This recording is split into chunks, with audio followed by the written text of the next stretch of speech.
Hey YouTube, this is PokeDad, and this is our fifth and final part of this small mini-series that I did talking about competitive cards that are going to be rotating. We're making an assumption, but I think it's a pretty solid assumption that next season we're going to start from XY base set to Ancient Origins. And so in the first four videos we talked about the first video talked about cards that would be leaving boundaries crossed that were competitive.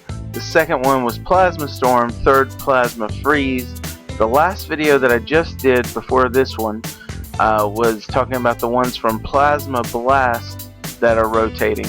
And then this is the legendary treasure cards that will be rotating that were competitive and we'll no longer see. So let's start off, I should say, in this with a bang. The first one is Mewtwo. Now, I think there's a ton of people here that are disappointed to see Mewtwo go. It's just one of those cards that can fit in any deck. For 2 double colorless energy, you can play you can use X-Ball, which does 20 damage times the number of energy on Mewtwo and on your opponent. And we should not forget about the Mewtwo Wars, where since Mewtwo is weak to Psychic, and he as well as being Psychic, you could knock out a Mewtwo with a Mewtwo very easily. So the Mewtwo Wars allowed Mewtwo's to keep knocking each other out. Unfortunately, Mewtwo is going, but there is a replacement. Lugia EX in Ancient Origins is going to replace Mewtwo. Now he's a colorless type, so you won't have the wars that you normally did you had with Mewtwo, but he'll still be able to fit into any deck for a double colorless and still have Aerial Ball, which does the same thing as X-Ball. And he's also got another attack which can be used to knock a stadium out. But Mewtwo is going. However, this will not be the end of Mewtwo. We know that in XY8, which is the set coming out after Ancient Origins, which we should probably see in the US around December, if I'm guessing right, maybe late November, early December, we know that they're going to have another Mewtwo, and they're going to have 2 Mega Evolutions of Mewtwo, both the X and the Y version. So, even though this is the end of this version of Mewtwo, we're definitely going to see Mewtwo in the very near future again. And of course, Lugia EX from Ancient Origins is going to have the same attack as Mewtwo, so in a way we're not really getting rid of Mewtwo. So it almost doesn't seem fitting, but we will say goodbye Mewtwo, but we'll see you very shortly.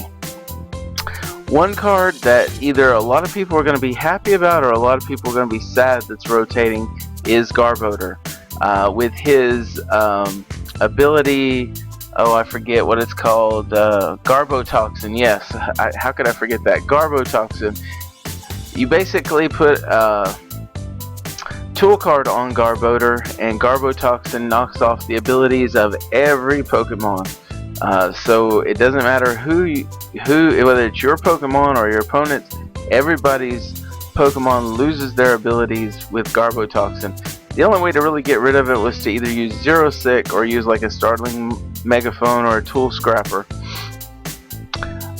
He played very well with Toad because Toad shut off items, Garbodor shut off abilities, and then there was a lot of energy disruption, which basically meant that you could stop someone's abilities, stop their items, and really hinder their energy, making for a very menacing deck.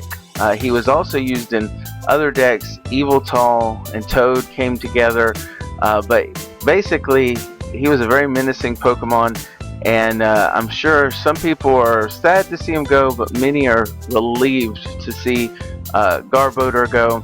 However, he is going to be gone in Pokemon, but he's come back in several different ways.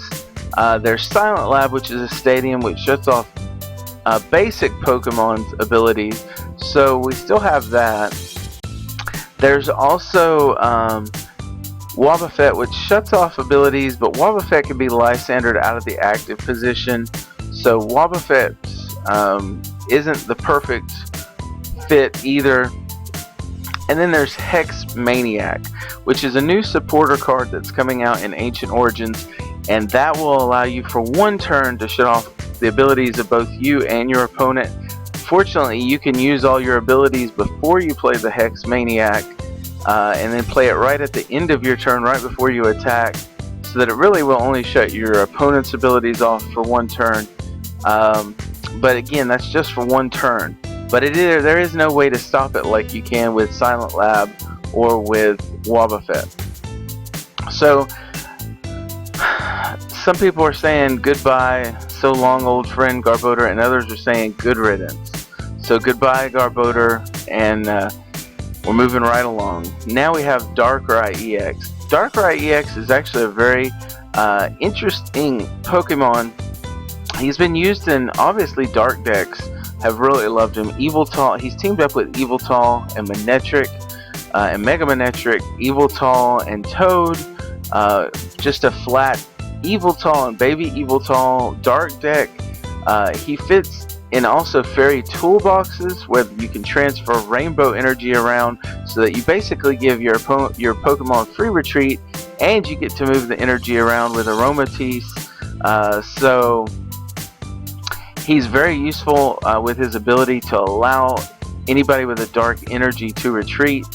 But he also had an attack that was kind of a secondary thing, but it was still useful. It was Night Spear for 2 dark energies and a colorless.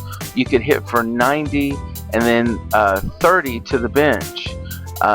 And so 90 2 times was a 2-hit knockout on most EXs, but at the same time you were softening up something else on the bench. So Night Spear was very useful. He also gave a different typing for Yveltal, so if Yveltal ran into an electric type, Darkrai could come and be the attacker, so that Yveltal didn't have to be the attacker, and it allowed a little bit of typing difference, at least in weakness, for the dark types. So he also became a good secondary attacker. Anyway, unfortunately, Darkrai, we must say goodbye to you also. Next is Sigilyph. We talked about the other one that could put 4 tools on. You could put 4 tools on, and that one was used with the tool drop Trubbish. But there was another Sigilyph. It's the Safeguard Sigilyph, and this one has been used in many decks as a wall for Donphan. Could be used in a Fairy Toolbox deck. Could be used in just any number of decks as a way to keep your opponent back while you were setting up, because he had the Safeguard ability, which meant that your opponent could not hurt him with just a plain EX Pokemon, so they had to use a non-EX Pokemon. Again, with Silent Lab and Garbodor and Wobbuffet, that ability could be shut down, but still very useful and very helpful in many decks. So Sigilyph, we say goodbye to you also. Along with Mewtwo EX, we have Mew EX, and Mew EX might be one of the most intriguing Pokemon that unfortunately is going to have to rotate. Most recently, it's been used with Night March. Basically, Mew has the ability Versatile, and that means if he has the right type of energy, he can use the attack of anybody, whether it be your opponent or your bench. And so the idea is you could use Rainbow Energies to use Rainbow Energies to use the attacks of your opponents, but you could also use the attacks of your own bench. And in most recent times, he was used for Night March was the big thing. Night March for just 1 energy. If you had a Dimension Valley, 1 energy, you could Night March, and with enough Night Marchers in the deck, you could hit 200 pretty easily. It allowed you to have more Night Marchers in the deck, in the discard pile, and not needing as many on the bench. So Mew, very useful there. Also saw it in dark decks where it would use the same attack as Eviltal, but gave a different typing so that electric couldn't hurt it as bad. So anyway, that's kind of what Mew was for. Unfortunately, we don't have the only one card that we have that's anything close to Mew is Mega Gengar EX. Mega Gengar for 3 energies. I want to say it's Psychic and double colorless.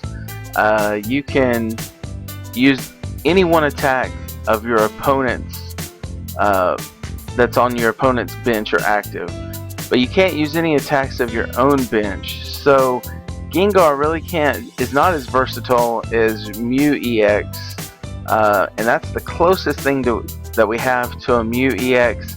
Unfortunately, I think a lot of people are going to be disappointed to see this one go, just because it really could fit in many decks in many different ways. So we must say goodbye to you, Mew EX. And then finally, one of the cards, this was not actually in the Legendary Treasure set, but it was a promo card that was reprinted during the Legendary Treasures set time period. It is in. It is probably the most hated and most loved supporter card. It's one of those cards that can help you at the beginning, but if you get behind at the end, you can really give your opponent give yourself an opportunity to catch up with your opponent. In basically does this: you shuffle your hand into your deck, and then you draw as many cards as you have prizes left. So if you have 6 prizes right at the beginning of the game, you draw 6. Likewise, your opponent does the same thing. So he would draw 6 if it's right at the beginning of the game. However, if your opponent gets ahead of you, you can use in to bring them down to a smaller card hand size. And so there was a lot of times where someone might only have 1 prize left. They would use in, and they would only have 1 card, giving you time to catch up to your opponent, and many times win. So in is very menacing, very helpful at times, but also very annoying at other times, depending on if you're the recipient or if you're using it on your opponent. Let's talk about what the ramifications of in leaving though and Colress leaving, because those are 2 big draw support cards. And when I say draw support, I'm talking about cards that can draw you more cards. They're both leaving. This is really going to leave us with just either Sycamore, which most people will still be playing the standard 4, Shauna, which allows you to shuffle your cards back into your deck and you get to draw 5, Professor Birch's Observation, which we say Birch for short. Shuffle your hand into your deck, flip a coin. If heads, 7, draw 7. If tails, draw only 4. And then you can still use Tierno's, which will allow you to net 3 cards, but not the greatest supporter in the world. Those are your draw support. I will mention Ace